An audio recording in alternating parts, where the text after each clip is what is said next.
সাতক্ষীরার ভোমরা বর্ডার দারুণ জায়গা। বাংলাদেশ ভারত সীমান্তের ব্যস্ত ও গুরুত্বপূর্ণ বন্দর এটা, বিশেষ করে পণ্য আমদানি রপ্তানির জন্য। প্রকৃতিটাও বেশ শান্ত।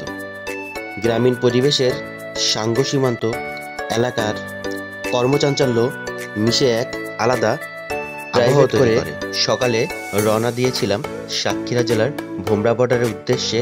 শহরের কোলাহল পেছনে ফেলে যখন গ্রামের রাস্তা বেরোচ্ছিলাম, বাতাসে ছিল সরিষা ফুলের ঘ্রাণ আর শীতের রোদ্দুরের মায়া।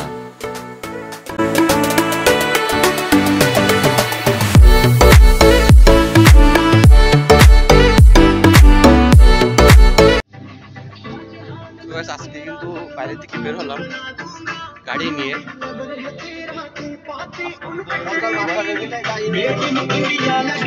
আজকে বের হলাম গাড়ি নিয়ে, পরে কিন্তু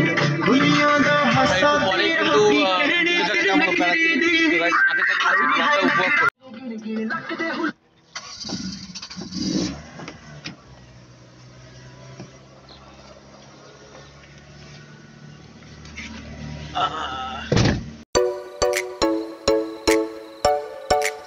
জানতে যা ফ্রি টেস্ট ট্রাই করুন। আপনার সাবান আর ডাস্টবিন, একদিকে সাবান দিন আর অন্যদিকে ডাব। বাম পাশে দেখতে পাচ্ছেন যে নদীর পাশে ওইটা কিন্তু হচ্ছে ইন্ডিয়া, ওই পাশে কিন্তু ইন্ডিয়া। আমি কিন্তু এখন বাংলাদেশের ভিতরে আছি এখন, কারণ ডাব সাবানের থেকে আলাদা। দেখতেই পাচ্ছেন গাইস, 1/4 ময়েশ্চারাইজিং ক্রিম দেয় নরম।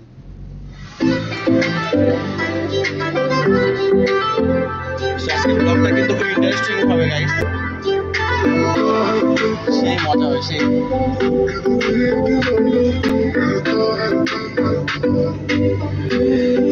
আজকে কিন্তু বর্ষাটা পুরো ঘোরা বলা যায়।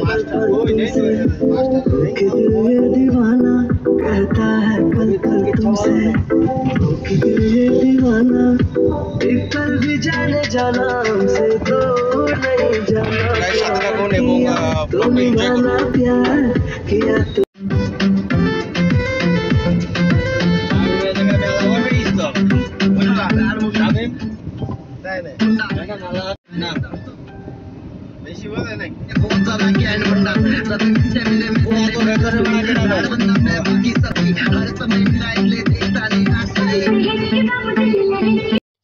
রাস্তার দুই পাশে সবুজ মাঠ, মাঝে মাঝে খালের ধারে গরু চড়ানো মানুষ। সবকিছুই যেন সময়কে ধীরে চলতে শেখায়।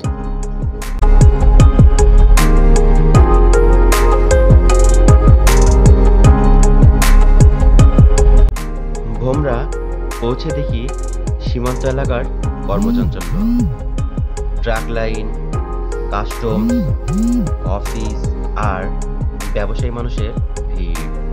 তবুও আশেপাশের প্রাকৃতিক নিস্তব্ধতা একটা আলাদা অনুভূতি দেয়। সূর্য যখন পশ্চিমে ঢলে পড়ল, সীমান্তের আকাশটা রঙিন হয়ে উঠল।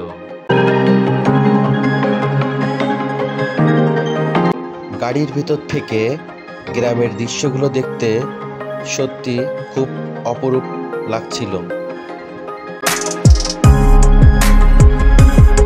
দৃশ্যগুলো দেখতে দেখতে সময়টা কিভাবে পার হয়ে গেল বোঝাই গেল না।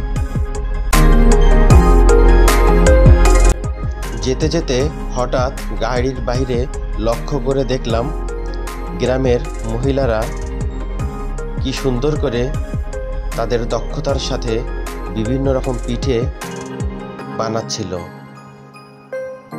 যেটা শহরে পাওয়া অসম্ভব। সবকিছু মিলিয়ে একটি অপরূপ জার্নি ছিল এটা আমার জীবনের।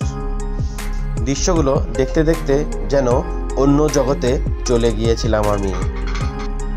গ্রাম যে কতটা মধুর তা গ্রামে না এলে কোনোরকমভাবেই বোঝা সম্ভব নয়। এ যেন এক সবুজের রাজ্য। গাছে ফুল ফল, নদী ভরা জল, পাখির কণ্ঠে গান। এই লাইনটি যেন হুবহু মিলে যাচ্ছিল দৃশ্যগুলোর সাথে। শত কষ্টের ভিতর দিয়েও অনেক শান্তি পাওয়া যায় গ্রাম ভ্রমণ করলে।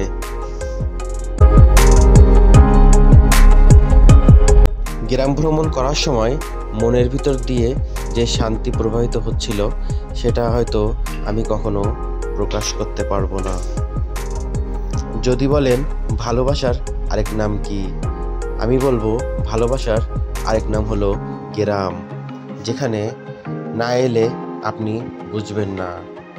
এই সুন্দর সবুজের বাংলার মাটির যে সুন্দরের ঘ্রাণ, যেটা কোনো রকমভাবে পাওয়া সম্ভব না যদি আপনি এই গ্রামটিতে না আসেন।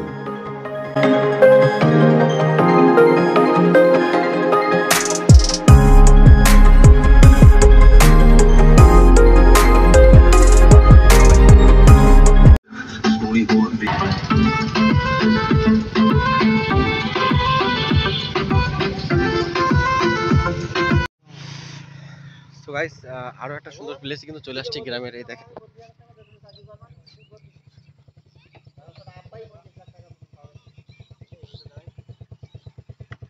সেই একটা জায়গা গাইস, ওই যে ওই পাশে দেখতে পাচ্ছেন সেই টোং একদম ঘেরের মাঝখানে কিন্তু সেই রকম ধরনের একটা টোং গাইস।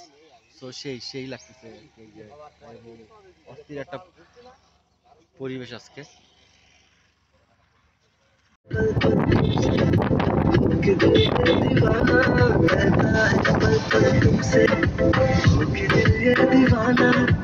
एक पल भी जाने जाना हमसे दूर नहीं जाना, प्यार किया तो निभाना, प्यार किया तो निभाना, प्यार किया तो निभाना, प्यार किया तो निभाना।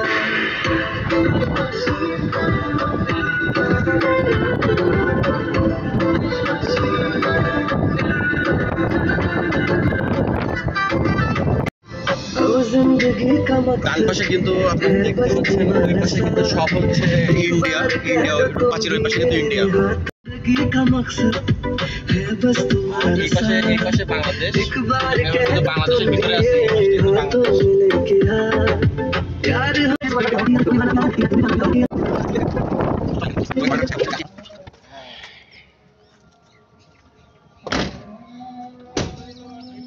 এবং আজকে কিন্তু এই যে সামনে এই পাশে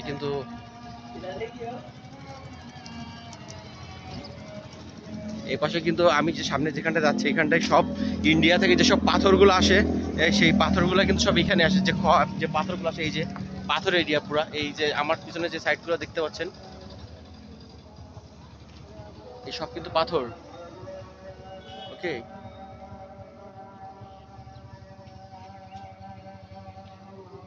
সবই কিন্তু পাথর। আমার এই পাশে যা দেখতে পাচ্ছেন এখান থেকে লাইন থেকে তো ওই মাথা পর্যন্ত, এবং ইন্ডিয়া থেকে এই পাথরগুলো কিন্তু ইন্ডিয়া থেকে আসে, এখানে এসে কিন্তু আপনার আনলোড হয়, তারপরে আবার আনলোড হয়ে এখান থেকে কিন্তু আবার ইন্ডিয়াতে চলে যায়। এই যে জায়গাটা আপনারা দেখতে পাচ্ছেন, এই জায়গাটা সম্পূর্ণ পাথর সংরক্ষণ করা হয়। যতটুকু চোখ যাবে শুধু পাথর আর পাথর। এবং আমাদের গাড়িটা কিন্তু ঠিক সামনে রাখা আছে, এখানটা রাখা আছে আমাদের গাড়িটা। আজকে কিন্তু আমি আপনাদেরকে পুরো এই বর্ডার সাইডের এই যে ইন্ডিয়া থেকে যে পাথরগুলো আসে এই পাথরগুলো কিন্তু রিভিউ করে দেখাইছি একটু আগে, এবং আজকে কিন্তু আমি এখান থেকে এখন আবার অন্য জায়গায় চলে যাব। দেখি আর যতদূর সম্ভব কিন্তু আমি রিভিউ করে দেখাবো আপনার, ঠিক আছে? তো সাথে থাকুন গাইস।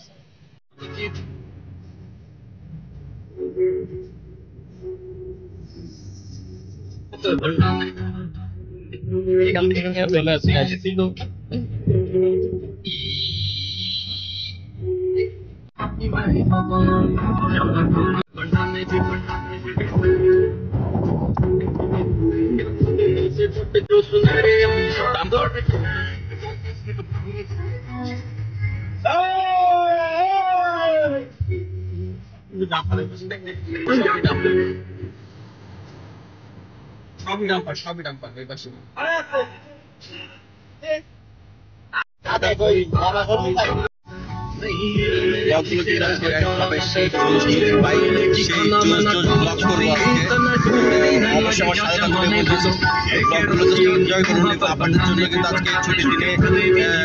শুক্রবারে কিন্তু চলে এলাম, ফ্রাইডেতে চলে এসেছি ব্লগ করার জন্য। সাথে থাকুন এবং আমার সাথে এনজয় করুন।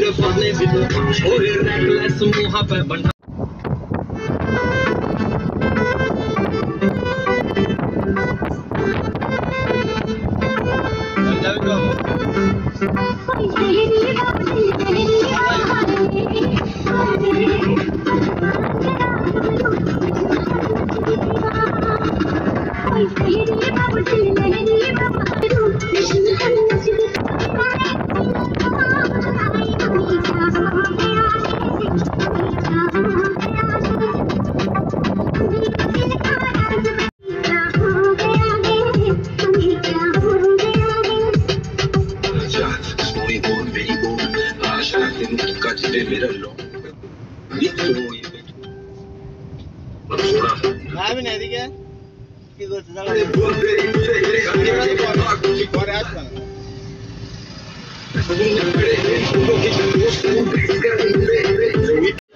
ব্লগটা কিন্তু এখানে শেষ করবো। আজকে কিন্তু ব্লগটা এখানে শেষ, এবং আজকে কিন্তু আমি আপনাদেরকে এই ফ্রাইডেতে আজকে বর্ডার সাইডটা কিন্তু ঘুরে দেখিয়েছি। তো আজকে এই পর্যন্তই, ভালো থাকবেন, সুস্থ থাকবেন। আবার একটা অন্য একটা ব্লগে আবার আপনাদের সাথে কিন্তু আবার দেখা হবে। সেই পর্যন্ত ভালো থাকবেন, সুস্থ থাকবেন।